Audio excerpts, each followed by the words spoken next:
Selamat datang kembali di channel YouTube ini.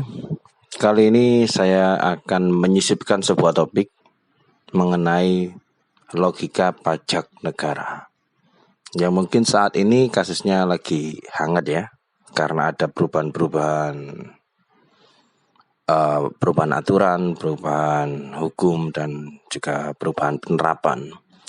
Sebenarnya saya berjanji akan membahas tentang filsafat cinta dalam pemikirannya Nietzsche ya, atau cinta dalam filsafatnya Nietzsche. Tapi saya menyisipkan ini karena menurut saya ini penting agar masyarakat itu tahu, bukan hanya termakan oleh media. Maksudnya bagaimana? Ingat dalil dasarnya. Media adalah badan swasta yang mana mereka juga ingin mendapatkan untung, dan cara mendapatkan untung adalah dengan mendapatkan atensi, karena dengan mendapatkan atensi berita mereka terbaca dan mereka mendapatkan iklan dan seterusnya dan seterusnya. Intinya media itu dalil dasarnya, seperti yang sudah pernah saya ceritakan dalam video yang lainnya ya. Operasi media itu bagaimana? Media itu intinya tidak menyebarkan kebohongan, tapi mereka juga tidak mengatakan sesuatu secara jujur. Sehingga apa yang ditampilkan di dalam headline atau cover atau sejenisnya itu adalah untuk mendapatkan atensi pembaca. Sehingga ketika pembacanya itu tidak tepat sasaran, tidak tepat guna, maka yang terjadi adalah fitnah dan juga hoax. Oke, mengapa saya membahas pajak negara?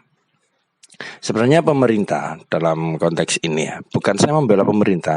Pemerintah juga ada yang busuk, ada juga aturan yang busuk, dan ada juga aturan yang menurut saya logis mereka lakukan karena suatu alasan tertentu. Sama kayak rakyat itu tidak pasti benar, karena ada juga rakyat itu yang kriminal, ada juga rakyat itu yang busuk. Jadi tidak ada hitam itu mutlak hitam atau putih mutlak putih. Ya kayak filsafatnya yin yang lah. Di dalam hitam pasti ada putih, di dalam putih ada hitam. Di dalam pemerintahan sistemnya ada kebobrokan. Anggap saja pemerintah itu hitam ya. Tapi di dalam pemerintah juga ada sistem-sistem atau orang-orang yang memang berkompeten dan memiliki nasionalisme tinggi untuk negara. Meskipun banyak juga yang tikus-tikus selokan ada di sana ya.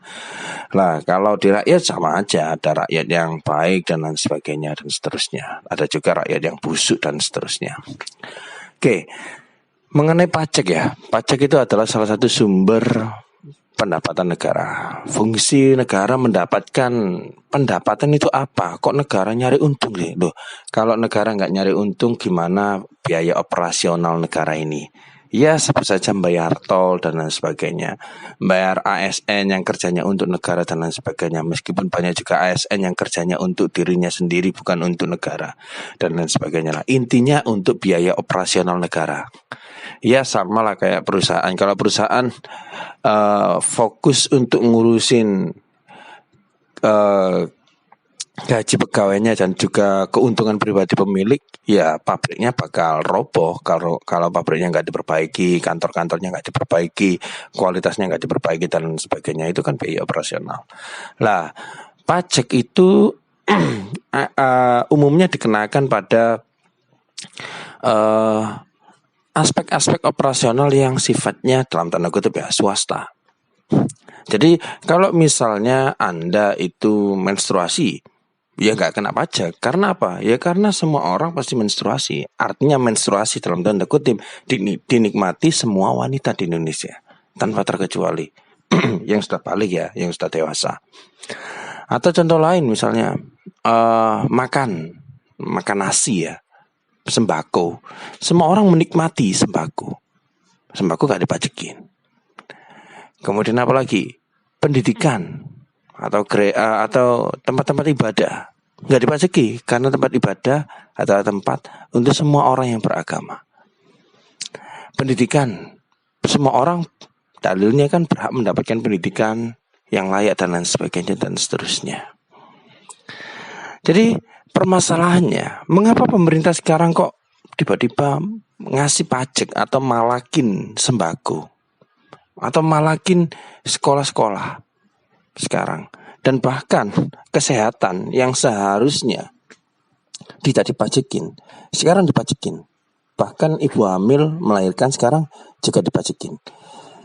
Lah, intinya gini, kalau kita cuma membaca headline dari koran tanpa membaca substansinya, atau koran itu tidak menyampaikan substansi intinya, maka yang terjadi adalah kesalahpahaman. Kita ambil contoh yang paling kontroversial, yang terbaru adalah ketika Anda melahirkan, perempuan-perempuan melahirkan, dengar-dengar dari koran ya, dari media, akan kena pajak. Lah sebenarnya dalil dasarnya itu bukan ibu melahirkannya yang kena pajak, tapi biaya kesehatan untuk persalinan atau biaya kesehatan untuk umum itu akan ditambah.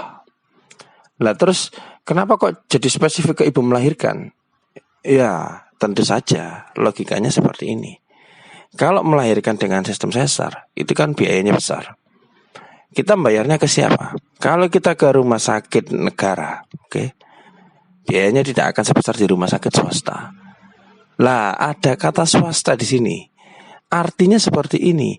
Sekarang itu banyak rumah sakit mewah yang hanya bisa didatangi oleh orang-orang yang mampu.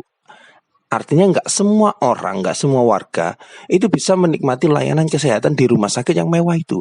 Persis sama kayak banyak sekolah-sekolah mewah, sekolah-sekolah internasional yang SPP-nya itu sangat wow. Dan gak semua warga Indonesia bisa menikmati di sekolah-sekolah swasta itu. Sama kayak toko-toko kelontong sembako sekarang itu ya, gak cuma toko-toko kelontong kecil skalanya. Banyak pabrik-pabrik sembako itu yang menjualnya hanya untuk orang-orang tertentu saja. Artinya ketika para kapitalis ini menguasai suatu bidang, yang mana bidang itu sebelumnya digratiskan karena bisa dinikmati semua warga, dan akhirnya mereka menciptakan semacam klaster antara yang untuk kaum borjuis dan untuk kaum proletar, untuk orang-orang yang mampu saja dan orang-orang yang nggak mampu nggak bisa menikmati. Artinya logikanya pemerintah, nek iki dijarno, kalau ini dibiarkan saja, pengusaha di bidang yang menaruh investasi ya, berinvestasi di dunia pendidikan, mereka mendirikan sekolah mewah, mendirikan sekolah berbasis internasional dengan SPP yang super mahal, dengan sistem yang super wow dan lain sebagainya. Padahal menurut saya intinya biasa aja, cuma menang gengsi aja kan. Lah mereka memanfaatkan itu kenapa? Karena mereka mendapatkan pajak yang menurut saya bahkan tidak ada, pajak pendidikan. Ya mungkin pajak ada tapi bukan di bidang pendidikannya. Mungkin karena pajak pembangunan usaha atau pajak pendirian usaha atau pembangunan gedung dan lain sebagainya. Bukan pajak pendidikannya. Mohon maaf kalau saya keliru ya, tapi logikanya seperti itu. Jadi intinya pemerintah hanya akan memberi pajak ketika itu hanya bisa dinikmati oleh sebagian orang, terutama orang-orang tertentu yang levelnya menengah ke atas. Sama kayak rumah sakit, nggak semua orang bisa melahirkan atau berobat ke rumah sakit yang mewah. Artinya kalau rumah sakit itu biaya pajaknya rendah, rumah sakit swasta direndahkan. Sementara para pengelolanya atau yayasannya itu mengambil keuntungan sebesar-besarnya, ya ini disebut sebagai merampok negara. Kenapa merampok negara? Karena kalau Anda mendapatkan pajak kecil itu artinya Anda bisa dinikmati semua orang. Kalau Anda mendapatkan pajak yang kecil tapi bisa dinikmati oleh orang-orang yang kaya saja, yang bayarnya besar ke Anda mendapatkan untung besar dengan pajak yang kecil dari pemerintah. Kan itu namanya merampok. Logikanya pemerintah itu. Lah yang jadi korban siapa? Ya tentu saja pasien rumah sakit itu, yang seharusnya misalnya kalau di rumah sakit X biaya operasi sesar ya untuk proses persalinan misalnya total 20-25 juta. Tapi kalau di rumah sakit mewah biayanya itu bisa membengkak tinggi. Lah kalau biayanya itu membengkak tinggi misalnya sampai 35-40 juta ya, misal anggap saja 40 juta ya, tapi pajaknya menggunakan pajak rumah sakit yang cuma 20 juta, itu kan mereka mendapatkan untung yang lebih.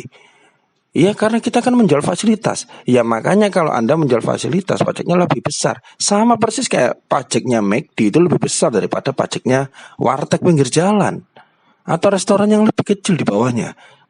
Mengapa? Ya karena pendapatan Anda itu jauh. Misalnya pendapatan Anda itu 10 kali lipat daripada pendapatan restoran kecil. Ya artinya pajak Anda jangan disamakan dengan pajaknya restoran yang cuma penghasilannya 2 kali lipat dari penghasilan Anda. Pajak Anda tidak akan membuat perusahaan Anda bangkrut, karena saya rasa pemerintah juga bisa mengkalkulasi penghasilan Anda dengan pajak yang harus Anda setorkan ke pemerintah. Menurut saya seperti itu logikanya pemerintah, kalau kita pakai kacamatanya pemerintah. Lah pertanyaannya, terus bagaimana dengan rakyat yang menikmati? Percayalah, orang yang datang ke rumah sakit besar, mayoritasnya, saya mengatakan mayoritas, nggak semuanya, itu adalah orang-orang yang mampu. Orang-orang yang dalam tanda kutip ya, mereka secara finansial mampu dan mereka memiliki dalam tanda kutip ya harga diri yang tinggi, sehingga mereka akan jijik kalau ke rumah sakit yang rendah. Alasannya fasilitasnya jelek dan lain sebagainya. Oleh karena itu orang yang mampu biasanya merasa eksklusif dan mereka akan maunya ke rumah sakit yang mewah, sekolahnya yang mewah dan lain sebagainya. Lah terus bagaimana kalau dalam suatu kondisi hanya rumah sakit itu yang bisa, sementara kita nggak mampu? Lah kasus yang eksepsi seperti ini, itu yang harus dilihat pemerintah. Ada semacam hukum yang harusnya itu bisa melindungi orang-orang yang kurang mampu, yang terpaksa harus ke rumah sakit swasta yang biayanya mahal itu. Kalau masalah pendidikan, itu kan berarti urusannya selera lagi. Kalau Anda kurang mampu, ya jangan sekolahkan anak Anda di sekolah yang internasional dan lain sebagainya. Kalau Anda memaksakan gengsi Anda, kemudian Anda protes, ya tidak bisa juga, nggak kayak gitu konsepnya. Itu sama persis kalau Anda itu punya uang 10.000 terus mintanya ke McD, minta ayam. Terus Anda marah-marah, McD kemahalan dan lain sebagainya. Loh, Anda itu salah klaster. Kan logikanya gitu. Kalau Anda punya uang 100.000, ya datanglah ke McD. Jadi logikanya seperti itu ya, masalah pajak ya. Jadi semoga kita semua itu nggak salah paham. Logika pemerintah itu adalah agar orang-orang yang dalam tanda kutip ya berbisnis di wilayah-wilayah yang pajaknya rendah itu bisa membayar pajak sesuai dengan pendapatan mereka. Kalau tidak ya artinya merampok. Bahkan menurut saya penceramah-penceramah yang penghasilannya besar-besar itu juga harus kena pajak. Kenapa? Karena mereka mengkomersialkan urusan spiritual semua warga Indonesia, mayoritas warga Indonesia. Jadi kalau Anda berceramah gratis, ya nggak usah kena pajak. Tapi kalau Anda sudah menstandarkan harga untuk ceramah Anda, ya Anda harus kena pajak. Karena segala hal yang dikomersialkan dan tidak semua orang menikmati komersial Anda itu, maka itu harusnya kena pajak. Oke, itu saja yang bisa saya katakan kali ini. Thanks for watching. Habis ini saya akan membahas tentang cinta dalam filsafatnya Nietzsche.